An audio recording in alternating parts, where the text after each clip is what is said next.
Di surah Yunus 90 mengatakan bahwa hanya Tuhan yang disembah Bani Israel lah Tuhan yang benar. Cuma mengatakan tidak sama, tidak peduli dengan persembahan Bani Israel. Ini Anda bernarasi, bertentangan dengan Al-Quran Anda sendiri. Dan ini yang disanjung-sanjung orang, yang disanjung banyak orang. Anda gimana sih Juma? Anda memang nggak percaya ya sama Al-Quran Anda, Seli? Kamu diam. Oh, diam. Aduh, asli udah saya menyurahkan kebenaran, saya disuruh diam. Diam, Bahlul, diam. Kenapa? Saya Kok dia Bahlul, saya Juma? diam, Bahlul, diam. Tadi saya sudah mengatakan umat Islam kitabnya Al-Quran. Al-Quran itu ada dari abad ke-7. Bible masuk ke Indonesia nanti di abad keberapa? Masuk ke Indonesia. Kutanya dulu sama mu. Bible itu di abad pertama sudah ada Bible loh. Cuman Coba tunjukkan. Di abad ketiga. Kasih bukti. Kok kasih bukti lagi? Itu nggak usah kasih bukti, cuma pengetahuan umum seperti itu nggak usah Anda minta bukti lagi. Tapi Anda ini saya lihat orang yang nggak percaya sama Al-Quran Anda sendiri. Domba berotak keledai. Ya, jadi kalau anak babi kayak begini nggak usah dipertahankan, diturunin aja. Waduh, anak babi. Anak babi, anak kayak gini nggak perlu, nggak ada otak. Dia ganti-ganti nama terus itu, ganti nama. Karena kalau pakai nama asli pasti tidak dinaikkan. Iya. Otaknya nggak ada. Pengikut anjing dari Jerman itu pengikut anjing dari Jerman. Betul. Bang Samson silakan. Ya, kalau tadi Akal mengatakan bahwa Bang Sumai ini kan berbohong sama Al-Qur'annya. Kalau saya beda. Ya, harusnya itu mendustai, ya, yang tepat mendustai. Karena apa? Yang jelas dikatakan bahwa katanya Al-Qur'an Alkitab menjiplak kepada Al-Qur'an. Nah, sekarang di Al-Qur'an aja ditulisnya Allah tanpa gelar Subhanahu wa ta'ala. Allah Subhanahu wa ta'ala kan adanya di hadis. Coba Anda buktikan bahwa Allah itu di Al-Quran itu adalah Allah bergelar dengan Subhanahu wa ta'ala. Ada enggak? Ada. Coba ayatnya. Kalau ada gimana? Jadi satu ya, enggak terpisah ya. Hah? Allah dengan gelarnya Subhanahu wa ta'ala. Al-Isra ayat 43. Jadi satu, silahkan Bobi bacakan. Bismillahirrahmanirrahim. Al-Quranul Karim menjelaskan dengan sangat jelas, Subhanahu wa ta'ala amma yakuluna uluwan kabira. Maha suci dan maha tinggi dia dari apa yang mereka katakan, luhur dan agung, tidak ada bandingannya. Tuh, jelas. Mana? Tuh, dalilnya sudah jelas. Subhanahu wa ta'ala amma yakun. Mana Allahnya? Jadi satu tidak? Uluwan kabira. Jelas. Jadi Tuhan kami itu maha suci, maha tinggi. Gelarnya Subhanahu wa ta'ala. Tuhannya Yahudi ternyata di dalam kitab yang diterjemahkan oleh orang Indonesia, Yesaya 5 nomor 16, ternyata Tuhan itu maha suci, maha tinggi. Tuhannya Kristen disebut Allah maha terkutuk. Bukan hanya Tuhannya Kristen. Bukan hanya Subhanahu wa ta'ala. Tuhannya Kristen. Jadi satu. Tuhannya Kristen. Allah Subhanahu wa ta'ala. Kutanya samamu. Tuhannya Kristen. Udah deh, ngeles. Terkutuk di pokok kayu. Terkutuk di pokok kayu. Tuhan lagi. Tunggu tinggal tunggu ditendang nih. Bentar. Jadi bukan Bahlul kalau bukan orang Kristen, tidak mungkin Bahlul. Pasti Kristen itu kalau Bahlul.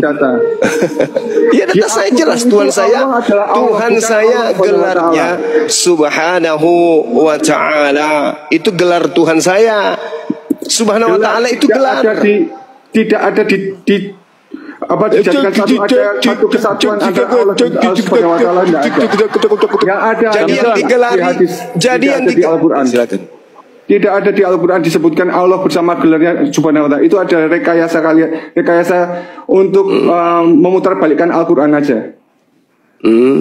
Begitu. Jadi yang digelari Maha Suci Maha Tinggi di Islam itu siapa? Ya, karena di hadis lah adanya ritual. Saya tanya samamu. Saya tanya samamu. Yang digelari Maha Suci Maha Tinggi di Islam itu siapa?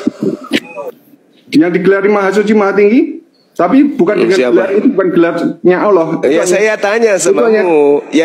Yang digelari Maha Suci Maha Tinggi di Al-Quran itu siapa? Ya Allah, tapi itu bukan gelar. Allah aja.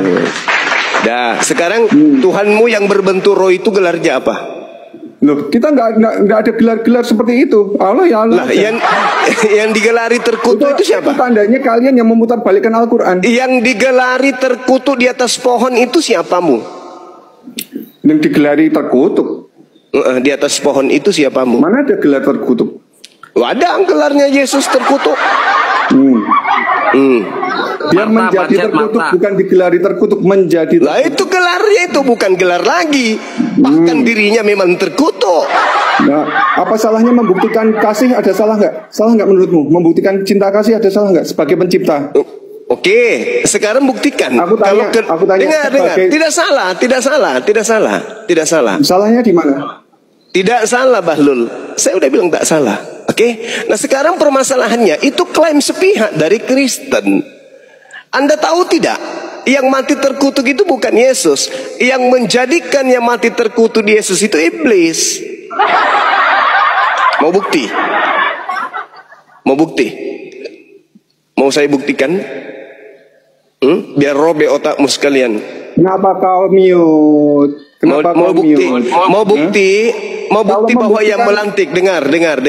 Mau bukti bahwa yang pencipta mengasihi ciptaannya, apa salahnya? Dengar. Mau bukti kalau yang menggelari kemudian yang mati di atas tiang pohon itu adalah Tuhan? Mau bukti? Sebenarnya yang tergantung di pohon itu manusia terkutuk, bukan Yesus. Bukan. Yang menjadikan makhluk yang mati terkutuk di atas pohon itu Yesus adalah Yesus palsu. Yesus palsu yang mengajarkan Paulus bahwa yang mati terkutuk di atas pohon itu adalah anak Maria. Padahal itu bukan anak Maria, itu adalah orang terkutuk. Nah sekarang pertanyaan saya, anak Maria ada enggak perbuatannya yang membuatnya kemudian dikutuk oleh Tuhan? Ada enggak? Ada perbuatannya menjadi gimana?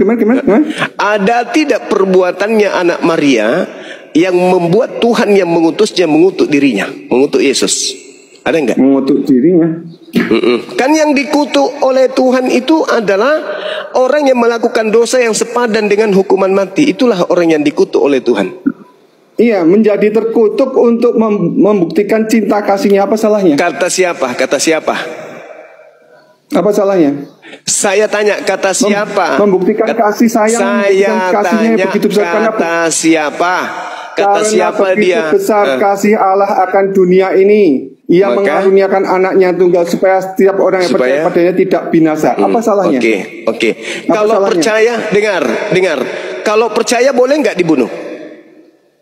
Percaya apa? Kalau percaya kepada Yesus kan memperoleh hidup. Nah sekarang orang-orang yang percaya kepada Yesus boleh nggak membunuh Yesus? Kok membunuh Yesus? Lah kan Yesus. Siapa yang membunuh Yesus? Yesus kenapa? Kok percaya membunuh Yesus itu gimana ceritanya? Ya makanya saya tanya, Anda membawa Yohanes 3:16, begitu besar kasih karunia Tuhan akan dunia sehingga ia menganugerahkan anaknya. Anaknya dianugerahkan untuk dibunuh atau untuk dipercayai? Dibunuh. Mana dalilnya? Itu Yohanes 3:16, karena begitu besar kasih Allah akan dunia ini. Mana dibunuh? Maka dibunuh. Dia datang memang mana dalilnya? Dalilnya mana? Kau kayak setan. Iblis mau Yesus dibunuh, kau juga mau agar Yesus dibunuh. Kau sama seperti setan kau. Aku datang untuk menyerahkan nyawaku dan mengambilnya. Aku datang untuk menyerahkan nyawaku. Memang Yesus datang untuk menyerahkan nyawanya untuk umatnya, untuk kaumnya, tapi bukan dengan cara dianiaya, dibunuh. Dia rela berkorban untuk umatnya, bukan untuk karisteng. Sekarang pertanyaannya, Yesus datang untuk dibunuh. Pertanyaan, Yesus datang untuk dibunuh. Umat mana? Turun ya. kau turun. Umat mana? Tidak bisa diskusi. Umat mana dulu? Aku tanya kau, umat mana? Kau turun. Kau tidak bisa diskusi. Kau nggak layak diskusi dengan saya. Orang yang bahlul nggak layak diskusi dengan saya. Kalau orang bodoh, bahlul, ngotot nggak layak dengan saya. Paling kuludai mukanya nanti lama-lama. Saya kalau sudah dengan sabar saya membimbing kalian, tapi kalian pura-pura bodoh, bahlul, ngotot lagi, mending kuludai mukamu daripada saya habiskan waktu berbicara. Saya minta yang pendeta yang pernah sekolah. Bukan pura-pura bodoh itu Bang, memang bodoh. Ya itulah, namanya juga Kristen. Berarti Bang Suma tidak salah nubuatan saya ya. Mereka itu penyembah knalpot Mio ya. Iya betul. Oke. Bodohnya minta ampun.